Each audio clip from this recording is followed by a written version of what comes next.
Jadi minat bakat itu bisa dari tes, bisa dari kita tanya orang terdekat, atau dari hobi kita.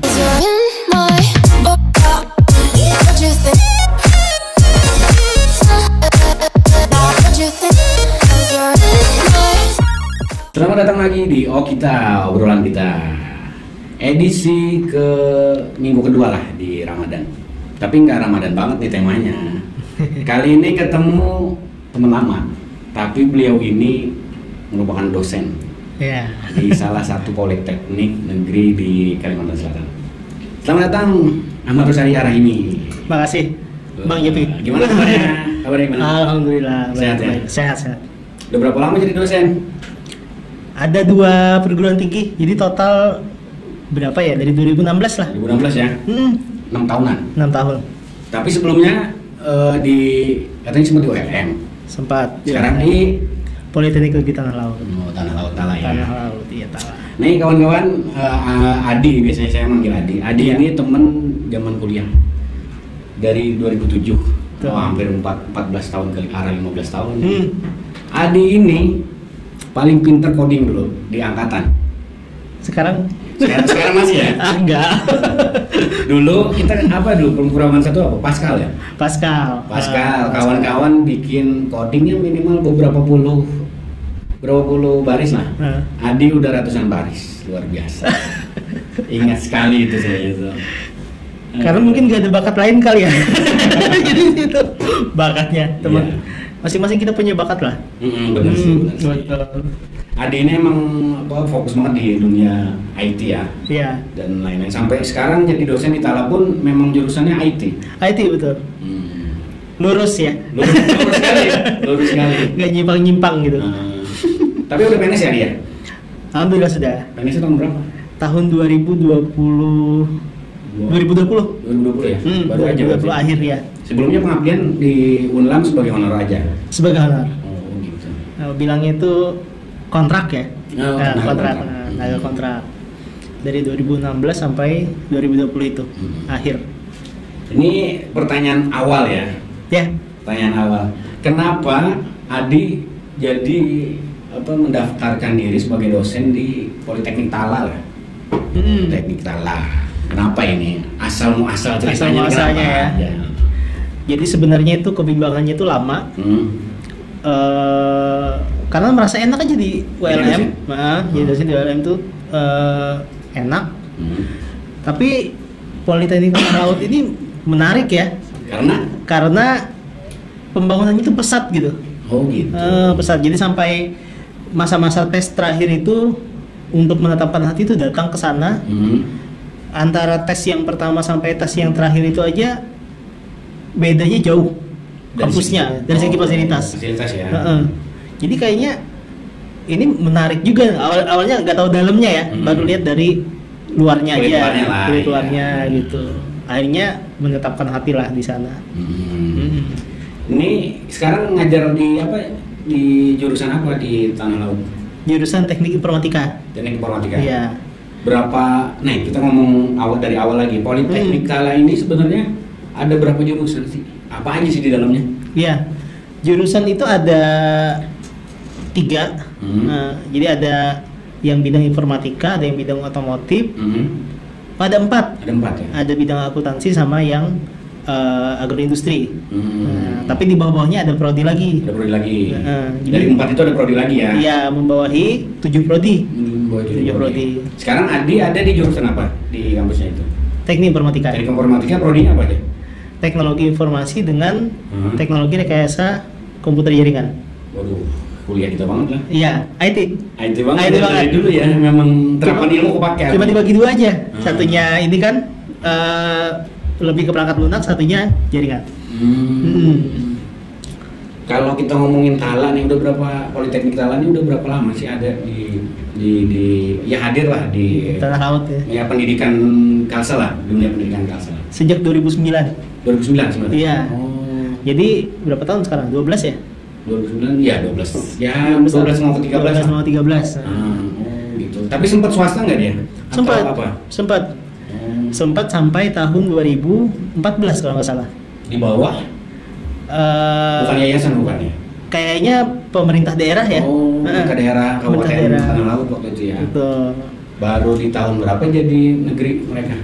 2014 tadi jadi negeri itu direktur kedua ya kalau nggak salah. Nah itu jadi negerinya 2014.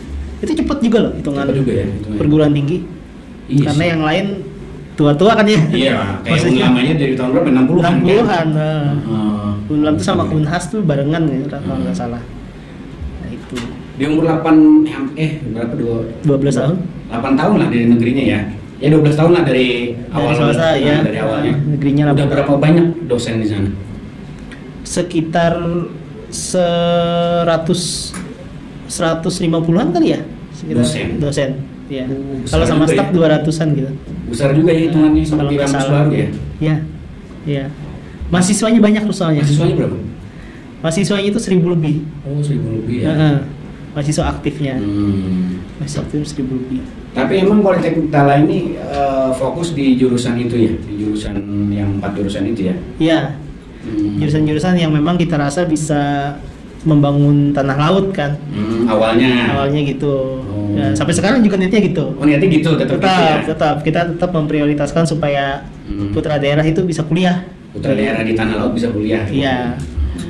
Kalau bisa lebih lebar ke Kalsel atau satu Kalimantan atau bahkan se-Indonesia kan Itu bonusnya. itu bonusnya. Oh, gitu. Gitu. Ada apa aja sih di teknik informasi ya? Teknik informasi Tala itu. Teknologi informasi. Teknologi informasi ya. Heeh. Teknologi informasi ada apa aja? Jadi kalau bicara dua prodi yang tadi bidang informatika ya, yang satunya tadi kan dia fokus ke perangkat lunak, teknologi informasi itu. Jadi Politala ini semuanya bukan jenis perguruan tinggi itu memang vokasi.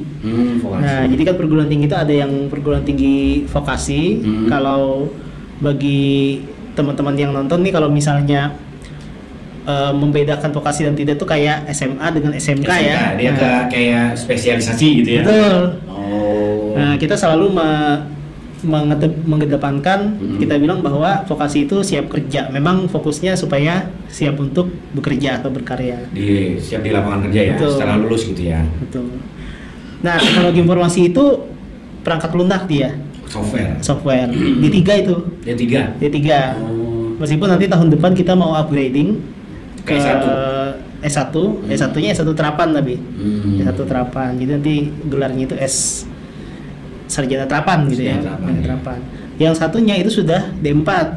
Yaitu yang teknologi rekayasa komputer jaringan tadi. Dan sesuai namanya ya memang lebih dekat ke jaringan dan cloud. Nah, itu. Karena kita yakin dua bidang itu kan yang paling dibutuhkan dari ini ya, dari TI sebelum ke yang lain-lainnya gitu. Software dan jaringan itu. Kalau kita ingat dulu zaman kuliah, yang jadi kendala itu selalu soal laboratorium. Betul. Laboratorium kejurusan kita ya maksudnya. Iya. Jurusan kita. Kalau di Politeknik Tala ada berapa banyak maksudnya lab yang komputer sih gitu. Ada berapa unit komputernya dan apa aja sih yang mendukung dalam perkuliahannya? Wah, kalau ditanya ini nih, itu termasuk hal yang paling membuat saya tidak menyesal ya. Tidak menyesal pindah di Tala. Iya. Karena kita ini termasuk beruntung lah. Politeknik Tala itu termasuk beruntung. Jadi kita itu mendapat pendanaan. Mungkin kalau di antara teman-teman pernah mendengar yang namanya Surat Berharga Syariah Negara. Nah, Surat Berharga Syariah Negara itu digunakan untuk pembangunan yang salah satu yang mendapatkan hibah itu adalah Politeknik Tanah Laut. Dan itu dua bangunan kita yang terakhir beserta isinya itu dari SBSN tadi. Ya. Sehingga labnya itu, lab komputer aja itu sekarang kalau nggak salah 9 ya. Lab komputernya 9, iya. Dan isinya wow.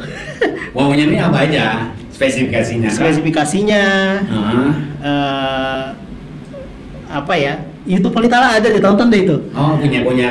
Ada YouTube Politala. Nanti kalau mau lihat fasilitasnya ada di situ. Ada di situ. Oh. Jadi labnya itu high spec ya. Kalau kita bilang misalnya di mayoritas labnya itu komputernya i7 misalnya. Core i7 yang terakhir. Dan ada satu lab yang isinya Apple semua. Waduh. Apple semua. Apple semua. Apa yang dipelajari dari lab Apple itu yang beda dari yang lab lain? Utamanya multimedia. Multimedia. Jadi kalau di rekayasa perangkat lunak kita kan tidak terlepas dari konten yang multimedia ya untuk kita membangun software gitu. Software yang dibangun baik itu web dan lain-lain itu kan tetap perlu satu tampilan grafis yang diolah dulu ya. Ya betul pasti. Nah, itu di sana enak banget tuh karena memang iMac-nya iMac Pro kan dan itu satu unitnya aja 85 juta. Kalau saya dengar. Iya. Berapa komputer sih itu? 25 satu ya? laptop. Itu wah luar biasa sih kalau Luar sampai. biasa. Kalau yang memang mungkin siswa yang mau jadi mahasiswa tiba-tiba memang sukanya di IT. Iya. Pas di sana ya artinya. Iya. Jadi dulu saya sewaktu sebelum di sana pernah bawa mahasiswa studi tour kan ya. Salah satu studi tour kita itu ke Amikom. Amikom Yogyakarta. Ya. S2-nya Adi ya. Betul. Nih kawan-kawan, Adi ini udah S2. S2 di Amikom. S2-nya Amikom. Nah, bagi yang pernah dengar Amikom itu kan terkenal dengan multimedia periklanan ya. Betul. Periklanan TV gitu. Ya. Dan di sana itu labnya lab Apple juga. Karena mereka sudah sadar bahwa standar industri dari dulu tuh memang ada kebutuhan terhadap platform industri. Apple itu. Waktu itu impian aja tuh, kapan di Kalimantan ada lab kayak gini? Akhirnya ada di Politeknik Tala yang sekarang Adi ngajar ya. Betul sekali. Wah, jadi senang lah di sini senang. Gak nyangka ada di daerah kan? Di tanah laut gitu. Ada. Sekarang lulusan Politeknik Tala termasuk dari teknologi informasi ini berapa angkatan sih yang sudah ada lulusannya? Nah, kalau itu persisnya dihitung dari awal sih ya mungkin ya dari 2009 itu ada lulusan itu dari tahun 11-an lah ya, 11-an gitu. Persisnya nggak tahu sih, tapi ya ada 5-6 angkatan lah mungkin. Ya. Tapi rata-rata mereka, nah ini kalau dunia komputer dan teknologi informasi ini dia bisa ke semua lini pekerjaan. Betul. Ini rata-rata kalau Politeknik Tala biasanya lulusannya kemana? Itu pertanyaan yang sangat menarik biasanya kalau kita bahas vokasi nih. Iya betul. Karena vokasi ini bedanya sama yang non vokasi yang umum. Sebenarnya tidak ada yang kalau dikatakan lebih baik mana tuh nggak ada sebenarnya. Ya, cuma lebih spesifik aja dia. Mereka punya keistimewaan masing-masing. Ya, nah kalau yang non vokasi itu kan memang lebih menggali pemahaman. Iya betul menggali. Jadi kita tuh paham dulu sehingga setelah paham itu baru praktikumnya. Ya betul. Nah, sementara kita di vokasi ini kita paham juga sebenarnya, walaupun tidak semendalam yang sains murni. Ya sains murni. Tapi di situ kita utamakan praktek. Prakteknya pun kita bahkan mengundang industri untuk menyamakan antara yang kita sampaikan di kampus itu dengan tren yang ada saat ini. Ya, industri saat ini. Siapa aja biasanya yang diundang? Atau mungkin ada dosen terbang yang dari industri yang langsung ngajar? Ada ya? Ada. Wih keren juga. Iya. Siapa aja, dari mana aja? Jadi perusahaan-perusahaan yang terkenal lah ya. Kalau yang software house lokal tuh ada beberapa. Software house lokal Tanah Laut. Ada kemudian yang di Banjarbaru, Banjarmasin. Ada yang dari pusat juga. Ada yang dari anak perusahaan, boleh sebut misalnya PLN gitu ya. Telkom misalnya, anak perusahaannya yang bekerja spesifik di bidang jaringan atau bidang software itu ikut ngajari kita.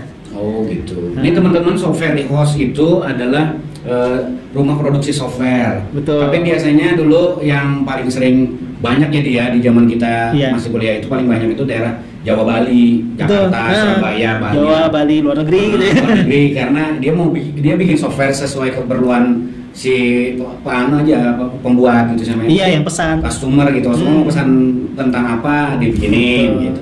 Sekarang Kalsel udah punya ya, termasuk Tanah Laut ya. Banyak bertumbuh lah gitu. Karena sebenarnya dari dulu konsumennya ada.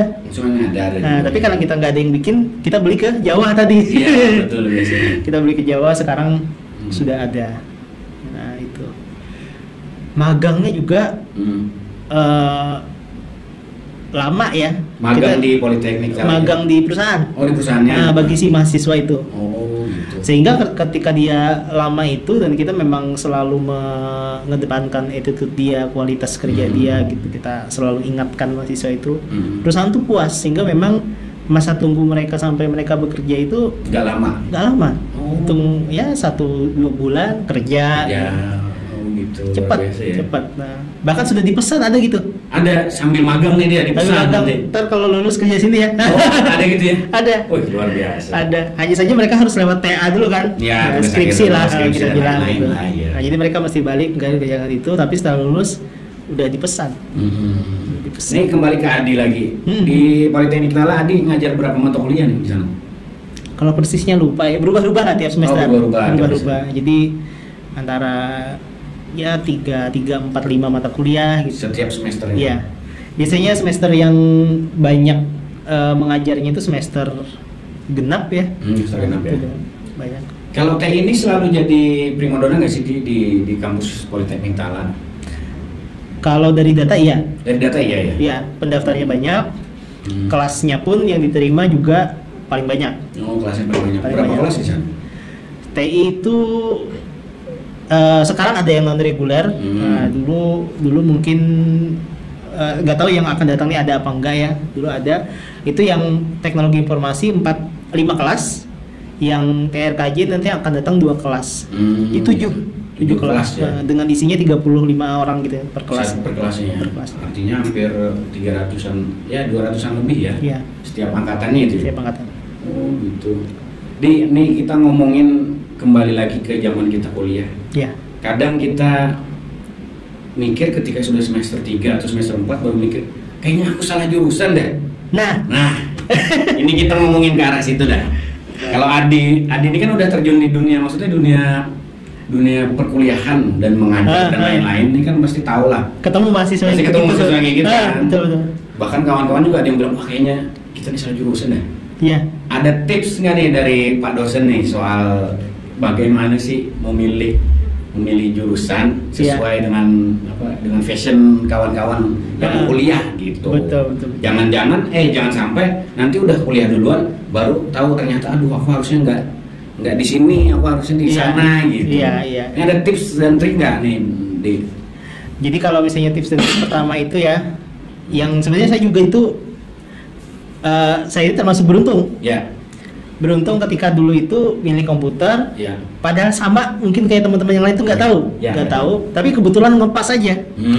Ada yang nggak pas, ya nggak beruntung. Ya. Jadi kira-kira yang nggak pas itu kayaknya gara-gara memang belum mengetahui banyak tentang jurusan itu. Tentang jurusannya, tentang mata kuliahnya. Mata kuliahnya, jurusan itu orang-orang yang bakal kerja apa dia nggak tahu banyak. Betul. Sehingga salah juga. Bahkan kebanyakan yang penting kuliah dulu lah, yang penting negeri dulu lah. Iya. Nah, banyak kan gitu. Padahal hati-hati. Kuliah itu nanti kalau yang penting kayak gitu ternyata stres kan. Iya bener. Bebannya biasanya lebih tinggi daripada sekolah. Ya pasti. Wajar dia memang kayak gitu karena Ya. memang kita dilatih untuk sudah mulai punya target udah dewasa gitu kan, yang dianggap dewasa. Nah jadi tips paling pertama tuh ya cari tahu lah sebanyak mungkin tentang jurusan-jurusan apa aja gitu. Nah, apa aja yang misalnya Apa kita aja. pengen di ULM, kita Iya. cari dulu fakultas apa aja di sana, jurusan apa aja gitu. Iya. Atau di Politeknik Talan, Ya cari dulu gitu ya. betul. Atau secara umum deh misalnya, secara umum jurusan TI kalau kuliah itu cenderung sama dia ya. Ya. Ketika nama jurusan atau nama prodinya itu sama, secara garis besar tuh sama lah. Mata pelajaran, Mata kuliahnya sama. karena kita memang menstandarkan kurikulum kita itu Oh gitu. supaya kita memang sebanding dengan perguruan-perguruan tinggi secara mendunia gitu ya. Ya. Jadi cari tahu aja lebih banyak tentang beberapa yang kita memang tuh tertarik. Oh. Kita make sure lah gitu bahwa dalamnya tuh sesuai nggak kayak yang Minat kita. iya Minat kita fashion gitu. kayaknya kita mengira kayak A ternyata dia C gitu. Oh iya. Iya. Kayak TI itu jangan-jangan kita mengira bahwa itu ngetik ngedesain, kita nggak nyangka bakal di jurusan yang namanya teknologi informasi itu isinya ngoding, kita nggak kira. Iya. Atau mungkin tahu ngoding tapi nggak tahu ngoding itu ngapain. Iya, benar. Nah, cari tahu lah sedikit gitu. Luangkan waktu bagi adik-adik kita nih yang mau pengen kuliah nih. ya. Cari tahu, baca-baca. Kan sekarang internet mudah ya, baca. Internet mudah sekali ya. Baca gitu. Ini tips pertama, tips Tips kedua pertama. apa kira-kira dia? Tips kedua, tips yang tidak begitu saya sukai ya, tapi kita harus terima kenyataan lah. Apa itu? Kadang-kadang kita itu nomor satunya justru bukan minat bakat, sebenarnya kan nomor satunya tadi minat bakat harusnya, Pasti, ya. harusnya minat bakat karena kita minat dulu, baru kita cari tahu. Cari tahu ya bakat kita di mana. Kalau yang satu ini memang peluang kerja. Peluang kerja. Itu biasanya orang tua tuh yang nuntut tuh. Pasti. Anaknya disuruh masuk keguruan misalnya. Alasannya kenapa? Kerjanya mudah, banyak Gitu. ya. Nah, tapi sebenarnya itu bisa teratasi dengan kita tadi cari tahu tentang jurusan-jurusan yang kita ingin masuk itu. Sebenarnya kalau kita menuduh atau ngejudge sebuah jurusan itu kerjanya susah itu jangan-jangan kita nggak tahu aja. Kita nggak tahu aja peluangnya di mana ya. Peluangnya di mana, betul. Oh gitu. Nah, ada jurusan-jurusan yang sangat spesifik, misalnya kayak jurusan pustakawan gitu. Ya, pustakawan spesifik sekali. Spesifik sekali. Dikira peluangnya rendah, tahu-taunya banyak. Banyak sekali. Jangan salah sangka misalnya gitu, misalnya. Nah, kayak gitu. Jadi setelah kita tahu itu, istilahnya kalau misalnya orang tua kan hendaknya dan pengetahuan beliau kan ya sebatas yang beliau tahu. Ya, di zaman mereka juga. Zaman mereka. Ya, benar. Nah, suatu ketika misalnya kita pengen masuk jurusan yang mungkin yang tidak terkenal di kalangan orang tua tuh, misalnya bisnis digital. Nah, dulu nggak ada kan? Dulu nggak ada. Ya. Ekonomi bisnis digital sih namanya. Ya. Atau jurusan-jurusan kayak smart city, apa-apa kayak gitu. Ya. Nah, kita jelaskan lah sama orang tua. Nanti kalau misalnya aku masuk jurusan bisnis digital, kerjanya ini Pak gitu. Ya. Peluangnya ini. Kalau kita tahu banyak, orang tua kita percaya. Yakin. Iya. Nah, gimana ngeyakinin kalau kita aja belum tahu? Belum tahu apa yang kita mau ya. Betul. Jadi ngikutin alur aja akhirnya ya salah jurusan. Iya. Memang pasti. Jadi tips kedua itu pastikan memang jurusan itu punya peluang bagus. Tapi dengan cara kita beneran tahu, kita cari beneran bagus gitu. Tips ketiga apa kira-kira? Tips ketiga apa ya? Biaya kali ya? Oh, ngitung biaya ya, benar. Biaya. Jadi nggak ada salahnya banding-bandingkan biaya sama peluang beasiswa yang mungkin didapat. Benar. Jangan cuma ngincer, wah di kampus ini bergengsi sini. Padahal secara biaya malah memberatkan orang tua nih ya. Iya, tinggi banget. Iya, benar. Itu kadang-kadang bisa bikin putus ataupun nggak putus tapi ternyata dia sibuk kerja untuk menutupi biaya itu kan si mahasiswanya. Malah nggak fokus kuliah dia. Kita sering nemuin mahasiswa kayak gitu. Iya, benar. Ya kasihan gitu, dia kerja untuk menutupin. Nah, kalau sekarang enak ada KIP kuliah. KIP kuliah itu apa sih? Kartu Indonesia Pintar Kuliah ya. Oh, yang dari kalau Pak Jokowi yang maksudnya. Iya. Yang kalau di sekolah itu KIP pelajar ya. KIP pelajar nanti lanjutannya KIP kuliah. Yang kalau di Politala sih bilangan KIP kuliah itu yang bisa saya sebut sekitar 4,8 juta itu lebih tinggi per semester. Lebih tinggi dibandingkan dengan UKT yang ada di Politala. Jadi ada uang lebih malah. Uang lebih ya dari jadi semesternya. Perpaduan antara biaya yang terjangkau dan dapat KIP kuliah itu ya. Kuotanya banyak. Itu ya sangat mengurangi beban lah. Tahun lalu tuh separuh mahasiswa yang dapat KIP itu. Dari 400 sekian mahasiswa kita yang keterima di tahun lalu itu 180 lebih dapat KIP kuliah. Gitu. Dahsyat ya, banyak. 4,8 juta. Satu semester berapa kalau di Politala ya? Paling mahal 3,5 juta, artinya masih ada 1, sekian juta ya. Dan itu jarang sekali kita dapat yang paling mahal itu. Iya. Kan disesuaikan dengan pendapatan dari orang tua kan. Begitu. Artinya kalau udah melihat biaya itu lalu ada peluang beasiswa termasuk KIP tadi. Betul. Artinya biaya kuliah itu sudah tertutupi, malah kita dapat uang lebih ya. Dapat uang lebih, bisa buat beli laptop misalnya gitu kan, ya, bisa buat bayar kos. Iya benar. Nah, untuk nutupin kayak gitu. Tugas atau apa-apalah. Ya. Kalau misalnya udah tahu tapi nggak dapet, ya udah usaha kan ya. Tapi yang sedih itu yang jangan sampai terjadi sama adik-adik mahasiswa ini. Sudah daftar nggak tahu bahwa beasiswa ada. Oh iya. Sedih kan? Iya, itu kesempatan maksudnya gitu. Jadi kita cari tahu lah. Kita googling lah KIP kuliah gimana cara daftarnya. Artinya dia harus aktif ya. Aktif cari info. Namanya juga mahasiswa ya kan. Betul. Beda sama mahasiswa kan. Iya, kita ingat di ospek dulu ya. Iya. Ketika kita di ospek dulu, kita nggak cari info, marah-marahin sama marahin. Bahkan kodenya aneh-aneh kan. Artinya nyuruh kita berpikir lah. Dunia kampus memang kebanyakan ya kita yang aktif, bukan kita pasif bukan kan? Nah, karena di dunia nyata juga begitu. Gitu ya, dunia kerja pun begitu. Memang. Biar siap nanti. Biar siap ketika dunia kerja ya. Iya. Itu 3 tips. Ada tips lainnya nggak, Di? Tips lainnya. Tips lainnya itu tadi sih ya, kita kembali ke yang pertama untuk menelusuri minat bakat itu sebenarnya kalau dulu itu memang kurang familiar di generasi kita itu penelusuran minat bakat. Ya. Kalau sekarang itu kayaknya udah mudah. Udah mudah ya. Udah mudah, jadi bagi orang tua atau adik-adik yang ingin mengetahui minat bakatnya, mungkin kalau yang sudah tahu syukur. Ya, tapi ini mau discover nih tentang diri sendiri. Ya. Nah itu bisa ikut tes minat bakat supaya benar-benar tahu penjurusan yang paling pas untuk dirinya itu apa. Nah gitu. Kalau misalnya tidak tes, sebenarnya minta pendapat dengan orang-orang yang dekat dengan kita itu juga bisa. Jadi tanyakanlah kepada orang-orang dekat dengan yang kita itu.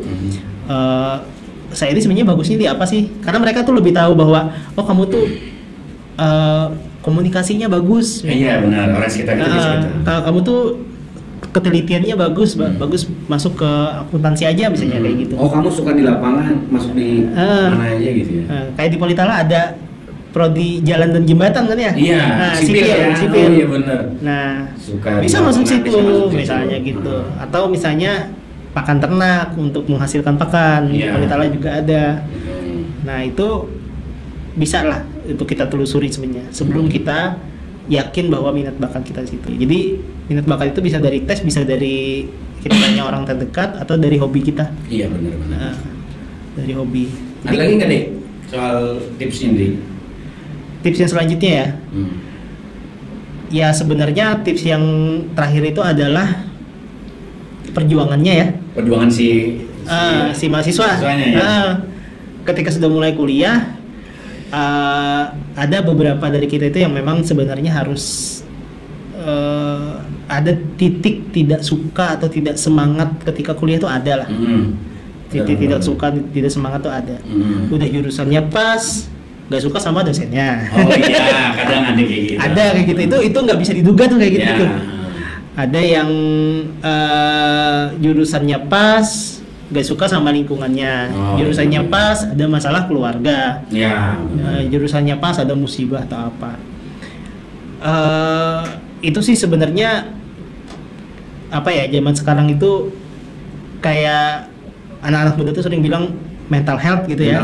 Atau apa sih yang anak-anak biasa bilang quarter life crisis ya? Iya, crisis. Umur mahasiswa gitu, mahasiswa yang dia dewasa, pas galau, dia galau, merasa bahwa beban hidupnya kok besar banget. Dia itu cerita lah sama ini bicara ketika kita sudah mantap menentukan jurusan, udah kuliah. Yang putus di jalan tuh juga banyak ya. Putus di jalan tuh juga banyak. Jadi cerita sama teman terdekat, cerita sama dosen pembimbing akademik, cerita aja. Kan setiap seluruh perguruan tinggi itu ada dosen pembimbing akademiknya. Ceritaan saya punya problem seperti ini, gitu. Sehingga kita bisa tetap fighting. Karena mengingat kalau adik-adik sekalian itu berkesempatan untuk kuliah, itu adalah anugerah yang luar biasa. Iya benar sih. Iya kan? Karena banyak yang nggak bisa. Iya, nggak bisa, nggak punya kesempatan. Betul. Iya. Entah karena ekonomi. Iya, entah karena ekonominya mapan dia nggak masuk. Iya. Ada kemauan tapi nggak lolos. Nggak lolos juga, gitu kan. Iya. Kayak kerja juga, ngelamar nggak ini. Kuliah juga. Ada lolos masuk di sebuah perguruan tinggi yang kita inginkan itu privilege ya. Iya, privilege. Privilege banget gitu. Jadi harus disyukuri. Iya. Harus semangat lah. Gitu. Harus semangat. Cerita lah. Kalau ada masalah itu jangan ditanggung sendiri. Gitulah dunia kuliah gitu. Dunia kuliah pasti bikin apa, kalau anak zaman sekarang tuh bilangnya shock culture. Shock culture bisa. Ya, artinya benturan. Oh ini hal baru nih. Dulu nggak ada di zaman SMA atau SMK kan. Bahkan saya dulu mengalami loh. Shock culture itu ya. Iya. Kayak gimana di? Kalau saya yang ngeliat Adi ya, apa orangnya lurus, tapi nilai anjlok dulu pertama itu. Iya, tapi Adi ini orang, maksudnya dari 28 orang di angkatan kita. Iya. Adi masuk top 3 lah bahasanya kan. Iya. Masuk sampai ada kendala. Anjlok tuh ada. Itu semester Anjlok tuh ada berapa nih? itu karena yang pertama, Semester pertama awal-awal. ya? Karena istilahnya saya dulu kan asal dari kampung ya. Dari Tamiang. Dari Tamiang Layang. Baritim ya, Baritim ya. Waktu itu ya tempat saya Tinggal SMA itu tahun, bagus kalau menurut saya ya. Cuman dibandingkan dengan kota, dia tentu saja frekuensi untuk belajar ekstrakurikuler dan lain-lain itu lebih santai. Iya, benar. Lebih santai. Jadi udah terbiasa seperti itu. Kuliah, ternyata kuliah itu padat banget. Padatnya yang bikin shock. Jadwalnya. Manajemen waktu ya. Manajemen waktu. Jadi dulu tuh perasaan saya sebagai mahasiswa baru tuh dulu, ini mungkin nanti akan dirasakan adik-adik sebagai mahasiswa baru. Yang masuk dunia kampus. Ngerasa bahwa laporan praktikum yang 4-5 praktikum satu semester itu adalah sesuatu yang kekejaman yang luar biasa. Iya enggak? Berat sekali. Berat sekali, kayak kok terlalu banget sih laporan kayak gini banyaknya gitu. Apalagi ingat ya, kita dulu laporan praktikum itu karena kita masih ada mata kuliah saintis, MIPA-nya, kita bikin laporan itu pakai mesin tik. Pakai mesin tik. Ada yang ditulis tangan ya kan? Ada yang tulis tangan, nggak boleh ada salah. Hal kayak gitulah. Mungkin zaman sekarang masih ada juga, masih ada mungkin, beberapa gitu. Cuma intinya kita tuh merasa bahwa kok berat gitu ya. Kok berat.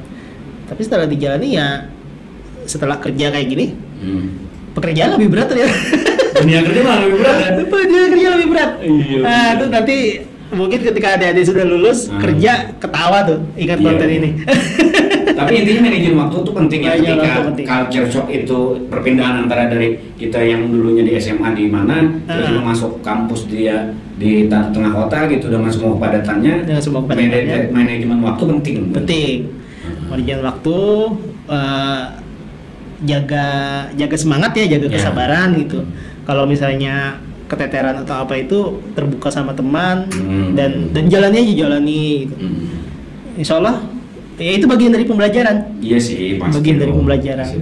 Dosen yang galak dan lain itu tetap semua itu bagian dari pembelajaran. Iya, betul. Nah, Betul. nanti kan pas kerja kita ketemu bos yang galak. Kalau kita bosnya, kita ketemu klien yang galak. Nah, kayak gitu. Klien yang galak, klien yang nyebelin, pasti ada. Kalau klien yang lurus-lurus aja itu bonus. Bonus sekali itu. Iya. Even kita merasa kita benar ya. Betul. Ketika kita ketemu dosennya keras lah gitu ya, kita merasa kita benar, itu pelajaran bagi kita. Iya sih. Gimana nge-handle-nya kan? Iya. Gimana nge-handle-nya sehingga kalau kita pun di posisi benar tapi kita berhadapan dengan seseorang yang memegang kuasa atas kita, dosen kan waktu itu kuasa atas nilai, ya, klien kuasa atas proyek yang bakal kita deliver gitu, kita kerjakan. Gimana kita supaya tetap bisa win-win solution lah terhadap persoalan seperti itu. Itu sebenarnya inti pelajarannya. Gitu ya. Bukan siapa yang menang. Iya betul. Ini perjuangannya ya. Ya, perjuangannya gimana handle-nya. Ya, ini satu fenomena lagi yang mungkin kita semua ngerasain ya dia. Iya. Di zaman kita kuliah itu satu semester tuh pasti selalu ada nilai yang diberikan dosen ya, walaupun kita sering masuk, ngerjain tugas, ikut UAS, ikut UTS, pasti ada nilai E. Iya. Fenomena itu pasti ada kan? Betul. Kadang kita zaman sekarang tuh dongkol Iya. bahasanya dongkol lah. Kok diberi E? Nah, padahal kan masuk aja. Iya. Ngerjakan tugas aja. Nah, di zaman saat ini ya, di perkuliahan saat ini masih ada nggak sih yang hal-hal kayak gitu ya? Iya. Masih ada tapi ya? minim. Oh, minim sekali. Minim. Dosen-dosen sekarang itu sebenarnya juga diaudit untuk menjaga kualitas ya. Kualitas pembelajarannya. Oh. Jadi kalau dulu belum ada feedback dari mahasiswa terhadap dosen, sekarang itu perguruan tinggi itu wajib untuk retrieve feedback dari mahasiswa. Contohnya? Jadi ada sistem formasi akademik tuh di mana mahasiswa itu ngasih komentar ke dosen terhadap kualitas pembelajarannya, kinerjanya si dosen gitu. Kayak ya demokrasi lah gitu ya, bagian dari ini. Jadi artinya dosen dinilai langsung oleh mahasiswanya. Betul. Oh, sekarang ada itu. Ada. Setahu saya ya di perguruan tinggi yang saya masuki itu ada. Sehingga ada kemungkinan itu dibaca oleh pimpinan kita, yaitu kalau 1-2 mahasiswa bilang jelek itu mungkin personal. Tapi kalau sebagian besar ada apa sama dosen itu? Sebelumnya bahkan kan? Iya. Nah, jadi dosen itu sebenarnya juga sekarang tidak terlalu arogan lah untuk akhirnya sekarang menjaga kualitas itu. Bahkan dulu zaman kita kuliah, satu angkatan itu ada yang nilai paling tinggi itu cuma C+, ingat nggak? Betul. Iya kan? Betul. Sisanya ada yang C-, D, sampai banyak yang E gitu. Iya. Artinya fenomena itu masih ada, cuman nggak minim sekali ya. Iya, benar. Karena ya ada itu tadi feedback dari mahasiswanya menilai kinerja si dosennya. Oh gitu. Kemudian nilai itu sebenarnya hak prerogatif ya bagi dosen ya. Ya, bagi dosen, ya. Tapi di saat ini itu transparansi itu wajib. Transparansi nilai. Iya. Jadi ketemu nilai A, B, C dan lain-lain itu dasarnya itu ada.